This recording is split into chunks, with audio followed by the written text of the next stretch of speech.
As 2025 drew to a close, China's latest round of military drills around Taiwan came and went. In Taiwan, however, the year ended much as it always does. Daily life showed little sign of disruption. Year-end celebrations went ahead as planned, and Taiwan's stock market even hit record highs. In his New Year address, Taiwan's President Xi Jinping did not refer directly to this episode. Instead, he turned to strategic thinking from nearly 2,500 years ago, words that I think still relevant as 2026 begins. 就台湾而言，最重要的是如《孙子兵法》所云：“物是敌之不来，事无有以待之。”我们必须做最坏的打算，也做最好的准备。 President Li's message also serves as a stern reminder. Does this calm reflect real resilience or growing numbness? While these actions target Taiwan externally, could they also be managing pressures within China itself? And if intimidation keeps failing to produce fear, would that create pressure for Beijing to consider something more drastic to be taken seriously? Hello and welcome to Taiwan Talks. I'm Ethan Liu. To unpack all this, today I'm joined by Shenming Shi, Institute for National Defense and Security Research Fellow, Raymond Song, Taiwan National Security Institute board member. Welcome, both of you, to the studio today. So, Raymond, let me come to you first. How did you assess this latest round of military drills that has just concluded? Yeah.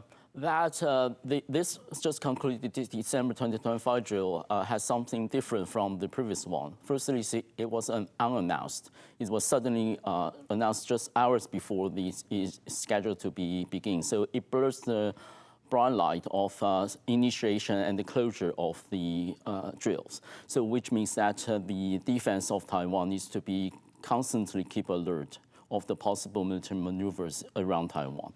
The second one is the scale and the intensity of the drill, which involve a large number of naval vessels and fighters and also coastal police vessels. And of course, that is a blurring of the line between the military maneuver and the so-called law enforcement or Coast Guard activities around Taiwan. And secondly, as far as the target, of course, is aiming at intimidation of the Taiwan public, but more than that, it's also about trying to seclude Taiwan from the assistance from outside, especially from the United States and Japan. Also, it's about the in terms of a misjudgment that maybe the leadership of the PRC having some false faith about the aimed attempt, about the want to achieve, because it judges that the Taiwan public might be more turned to a more favorable stance towards so-called unification. So based on all those elements, it staged these sudden unannounced drills. So building on what Raymond has just said, it's about intimidation. We're sending a message to the United States and Japan. So Professor Sun, do you think Beijing actually got the outcome you wanted? Yes, we know every military action had its object or purpose, especially political purpose. According to the media of China, their first purpose is to the United States, because United States on sale to Taiwan is higher in the history. So the first one is to send a message to the United States. I mean that China is very angry about the on sale to Taiwan. And then in this on sale, you can see that Taiwan got another 87 set of the HIMARS, and then get a new gun, new artillery gun. So it makes some impact to the PLA, because it can do a very good job when PLA amphibious landing. The second one, of course, is Japan. We know that China blackmail to the Nakaichi that you need to back to your stance and the position before your premier job. And then we can see that Nakaichi, not Chen, right now also maintain his position. So China also want to make some force to the Japan. The last one, I think, is to the domestic people. Because when Chinese people see that the United answer to Taiwan and Japan's attitude, they were angry. They need to wait something that PLA can do. So I think these are three purposes of this exercise. But speaking of the reactions of the politicians and the people of China, so Raymond, how do you see the reactions of people in Taiwan? Is that something you predict or anticipate? Actually, people in Taiwan live their normal life as usual. That's two sides. Firstly, of course, the people of Taiwan has already been subject to this coercive action or threat of military force from the PRC for decades. And some people believe that actually those were crying wolves, and actually the PLA still hasn't the power or the capability to really launch a serious military exercise around Taiwan. But also the criticism is that people, public of Taiwan actually getting numb about the real risks containing that. I take both sides. Actually, the people are reflecting a more mature attitude toward the military threats or resilience, which means that quietly we have confidence on the capability of this country to protect the way of life. Actually, also about the tremendous cost about the military exercise on the PRC side, and which means that according to geopolitical and global situations, that China doesn't really want to resort to any escalation of the situations. So, which means that we can still keep the status quo with the growing alert that we need to pay the price to keep that situation to continue. To understand how different this time is, I would like to bring a reference point in history, namely the Third Taiwan Strait Crisis during 1995 to 1996. Yeah. And Professor Sung, I know you were working for military at that time, right? Yeah. So your first-hand observation. How do you compare the atmosphere surrounding that crisis 30 years ago with what we're seeing right now? You can see that 1995-96, because at that time I'm the battalion commander. You can see that the Taiwan stock market declined. China announced that they will exercise. You can see that stock market down 200 to 300. It took several months to recover. Yeah. So, but this time you can see that, and also this year, April, you can see also surprise announced that the exercise, but Taiwan stock market increase. So it's very different. And then why this atmosphere is different? I think Professor Song mentioned because we already had many experience of this exercise, and this time we can compare that. Not like 1996 and not like 2022. It's just a game. It's just exercise. So you can see that many Taiwanese take the normal life. Yeah. And another crucial factor is the handling this time, also really different. Instead of allowing speculation to build, Taiwan's Defense Ministry chose transparency. During the military drills, they briefed the public over 2 days in a row, answering questions from reporters to clarify what was actually happening, and just as importantly, what was not. 从事封锁这件事情，我想我们刚刚海军部长这个封锁这个事实，基本上是没有发生。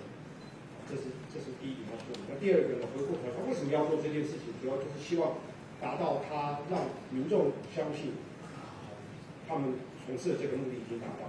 So what General Xie just said is about perception, right? The drills are not just about what the military has actually done, but what the public is meant to believe. So that puts communication at the center of the response. So Raymond, during the drills, how do you think, how important is the style of communication really in helping, shaping the public behavior and sentiment? I think it's very, very important from several aspects. Firstly, I will commend the effort made by the Taiwan military and, of course, Coast Guard, and to differentiate, to turn back from their previous more secluded attitude to a public, become to a more coming forward and transparent, a more common confidence stance. We see a line of stars of the generals from all relevant departments, from the MND and also from the Coast Guard, to answer questions from the journalists for the length of almost 2 hours.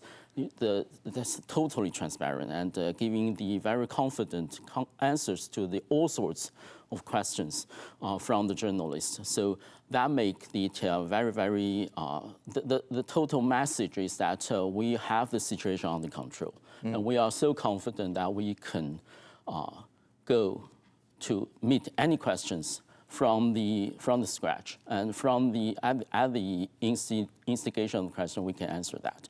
So it's a total control of the situation, and also reflecting the confidence of the military, especially with the accompany of the release of some photos taken by our fighter jets and also from our ships about the footage of those fighters of the PLA appearing in our airspaces, which means that in military terms that we have you under our watch, and also we have the capability to lock you down and to fire at you if you cross the line. And also about the message of many details in those conferences, including the quite change of the rule of engagement from the Taiwan military, which made it clear that if any trespass is found to across our territorial sea or territorial airspace, that the command of the local units have the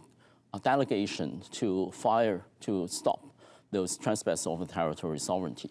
So which means that they make it very clear and they actually play a role of effectively deterring any trespassing of the territory. And finally, about the blockade. Of course, according to the PLRC, that they want to achieve the effective blockade or interference of the air traffic and also access to port to Taiwan. But the military and the Coast Guard of Taiwan make it very clear that didn't happen. And so the total failure of the alleged aims of this exercise was effectively communicated to the Taiwan public and the world. As Raymond and General She has put it, the blockade did not actually happen. So, Professor, would you call this a failure? Because I thought it was meant not to happen, right? Because if it did happen, it would cause like stir reactions from various countries, right? So what does that assessment tell us about the limit or the nature of this kind of show of force by China? We know that this time, this exercise purpose is the rehearsal of Blockade and A2AD.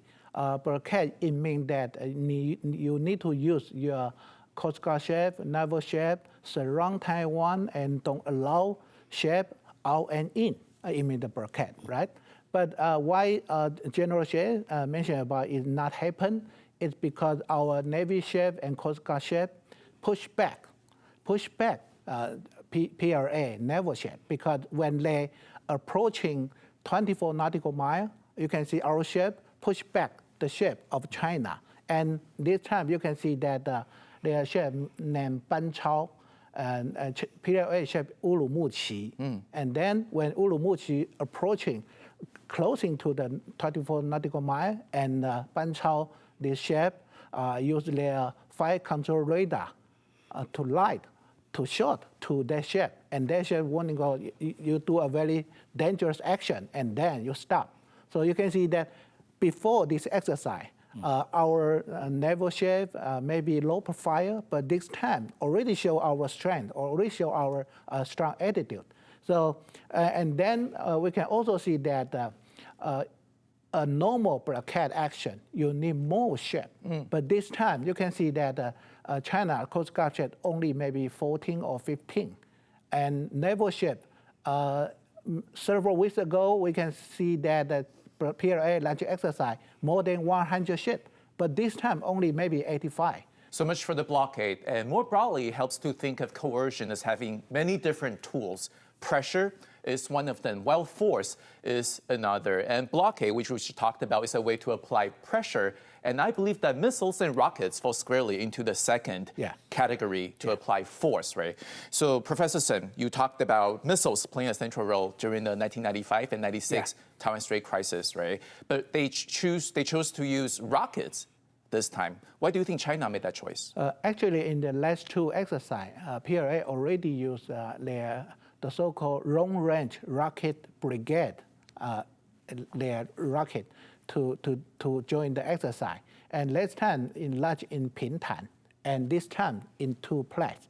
The object is one area is North Taiwan, another area is southwest of Taiwan.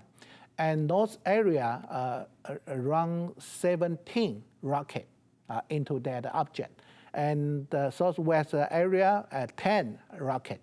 But we know that in a battalion rocket normally had 8 sets of the rocket, and a company maybe 2 or 3.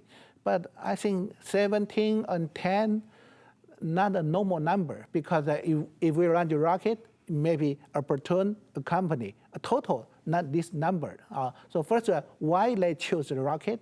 Because the missile, we know that in 2022 exercise, they launched 15, but only 9 in the launch area. And if China launched missile, but because of some mistake, and then attack Taiwan homeland, will make this exercise escalation to the conflict and war. A real crisis. Yeah, because we know that Rocky Ford, they have the corruption, right? And then they're also talking about that their missile are not very reliable. So I don't think they will use the missile to do the exercise. And then they try to reduce the escalation in this exercise. Okay, and this time there was another element that stood out. Drones. They don't block shipping, they don't strike targets.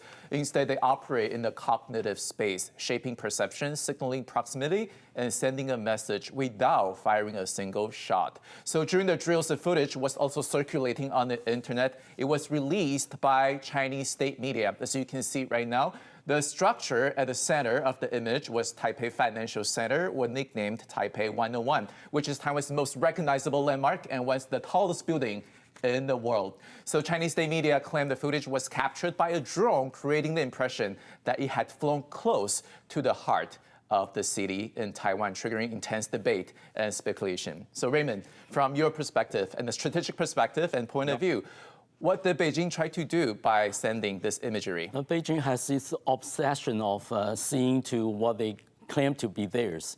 Firstly, there's a highly suspicion that that was not actually done by a Chinese drone.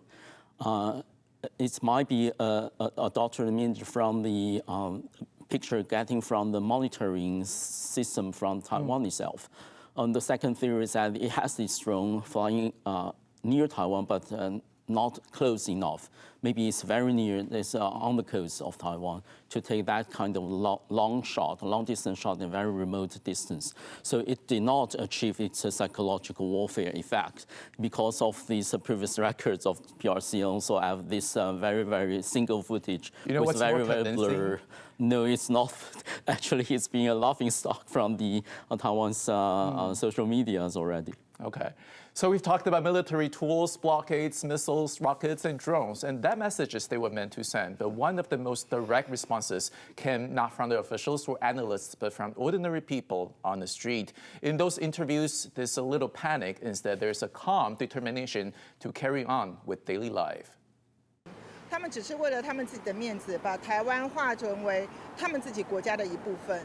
但是台湾人不这么认为啊，我们是我们，他们是他们。我觉得他们应该就是做这些演习，就是想要就是吓唬我们吧，就是威吓我们，因为以前也蛮常发生这种类似的演习。我们身为普通的老百姓，就是还是只能把自己做好吧，就是把工作做好，把生活过好。So Raymond, fear is not one way to do so, or it doesn't change the behavior of Taiwanese people. Does it create a dilemma for Beijing? Yes, it is. It is. Actually, I think that Beijing will find it very, very difficult nowadays to really launch a sufficient intimidation to the Taiwanese public. That's partly out of the recent effort in the recent decade of the Taiwan society. We now confront this prospect of the risk of war more upfront. And also we start to exercise about all society resilience, trying to boost the psychological construction of the Taiwanese mindset. So now, compared to about a decade ago, people avoid talking about war. Now, more and more social media platform and center NGOs directly address those concerns and to prepare the public for the prospect of possible warfare and to boost our confidence that we can manage, we can sustain. If I may, like personally, I'd like to borrow an idea from Sun Tzu. You know, they say make noise in one direction to divert people's attention from the real issues, right? Oh, okay. So do you think the drills, they target Taiwan externally, but do you think, Professor Sen, it's a way for China to divert the real serious issues back home in China, especially when we see the constant leadership turnover in recent years, or the people's expectation within China itself? Yes, we can see that before October, we know that China 20-party Congress and fourth plenary section conference. Before that conference, they announced officially that 9 3-star generals because corruption and then leave the job. So this is very important. It means that before that conference, inside China, there are many 3-star generals, even the CMC vice chairman promotion by the Xi Jinping also involve corruption. So many people thinking about that right now. In China, they have 37 3-star general, but right now only 4, and plus 2 just promoted recently. Only 6 right now. We were thinking about that. Wow, if most of the general corruption and this military can fight or not. But right now, more and more experts think about that before 2027, China will not invade Taiwan. Many reasons. Maybe their capability not enough. Maybe Trump will intervene, and maybe Taiwan's defense capability increase. But most of the more important reason is inside China, their PLA corruption. So we're thinking about that. Oh yeah, corruption. But you see that recently also promote to general, right? One of 2 is Eastern Sea Command. So we're thinking about that because Eastern Sea Command is very important because it will handle that Japan issue, Taiwan issue. So if an active commander to do this job is not enough because different service, different branch, they also have a lieutenant general. How a lieutenant general can command many lieutenant generals? So in this time, they make this Air Force lieutenant general promote to the general. And then when you promote it, you are thinking about I need to do the good job. I need to have a very good performance to Xi Jinping or to CMC. I think from inside sector or factor, you can think about that. So Raymond, I think the action or the drills serve as multiple functions, right? Yeah. For one, they are like military drills or operational rehearsal. Yes. For 2, they serve as narrative construction. Also, do you also agree that it's also a way to divert people's attention from the real questions or the problems that China has inside? Yeah, the China has always resorted to that kind of measures, not to so-called divert warfare, but they want to create something to keep the public to say that the so-called reunification of motherland is still hopeful, and the great country of motherland has done a good job, and Xi Jinping can, for that reason, can stay on his position. Yes, the PRC want to do this, but if I will argue that they increasingly find it difficult to sustain that kind of argument. For all those reasons that Professor Chen just covered, actually the purge of the PLA leadership, actually what we just said in this program will probably not be heard from the Xi Jinping himself, because all the advisor around him is very, very number of few and very small circle, which increase the room for miscalculation, and of course along it increases the risk of war. So it's not because about that. Actually, the PLA is losing its edge for out of the support, international support for the Taiwan security and the status quo being paramount to the regional Indo-Pacific security, also from the Taiwan's increase of defense. But all those were not really received correctly in the Zhongnanhai, around Xi Jinping, which means that this year and the coming years of this field will be specifically bumpy and risky for all those reasons, majorly from the boosted of confidence for Xi Jinping himself that China is doing good and he can manage Donald Trump, and also for the seclusion of his decision-making circle. Okay, so finally, question for both of you. How should Taiwan interpret this calm, okay? When there's still risk or danger, what's the greatest one for now? Escalation, miscalculation, or mistakenly think of resilience for complacency? Professor Sun. Yes, we know that last year from presidential office, President Lai organized the so-called all society defense resilience,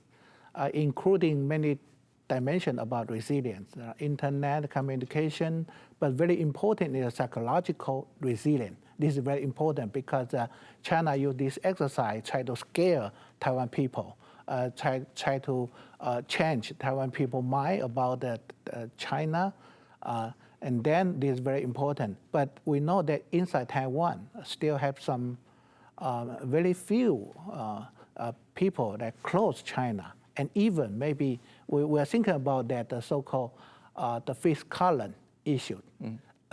If we cannot together to fight against China, and then we have the fifth column inside Taiwan to do some sabotage and some espionage behavior, I think this is very serious to our defense. Okay, so brief answer. So maybe this drill actually set up a pattern for the coming few years, in which, of course, Taiwan military and our nation's successive defense are the way of life, the sustainability of this democracy. But on the other hand, China will not stop doing this kind of nuisance, causing serious disruptions, for example, this time for the air traffic, and levy costs for the airlines and the premiums, insurance, for example. So those kind of nuisance will go on, but Taiwan will be sustained, and we will keep our nation not to be infringed by the PRC. Thank you, Raymond and Professor Sun, for being my guest today. Also, thank you for watching today's show. If you like our show, please subscribe to our channel to be notified when we upload a new video of Taiwan Talks. I'll see you next time.